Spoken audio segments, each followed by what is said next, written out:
This is me, so-called handover expert Harsha.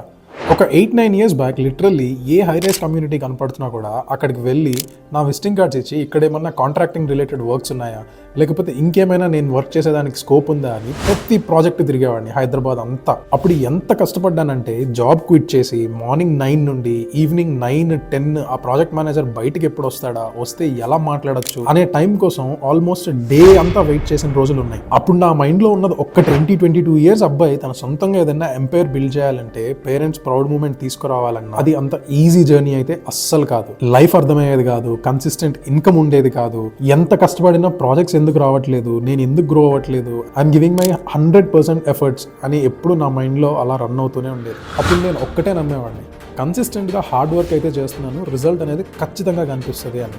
Later on అదే జరిగింది. ఇప్పుడు నా కెరియర్లో నేను ఏ రోజు అనుకోలేదు ఇంత పెద్ద hand over expert team build అవుతుందని, కస్టమర్స్కి మనం ఇచ్చే రిపోర్ట్స్ ఇంత వాల్యుబుల్ ఉంటాయని, అండ్ ఇన్స్టాలో 50,000 మెంబర్స్ నన్ను ఫాలో చేస్తారని అసలు ఎప్పుడు అయితే ఎక్స్పెక్ట్ చేయలేదు. బట్ నిజమేంటంటే ఎవ్రీ డే మనం హార్డ్ వర్క్ చేయాలి. If you follow the money will not follow you. కన్సిస్టెంట్గా హార్డ్ వర్క్ అయితే చేస్తూ ఉంటే రిజల్ట్స్ వెంటనే రాకపోవచ్చు, బట్ ఈవెన్చువల్లీ నువ్వు పడ్డ ప్రతి కష్టానికి ఒక అర్థమైతే ఉంటుంది.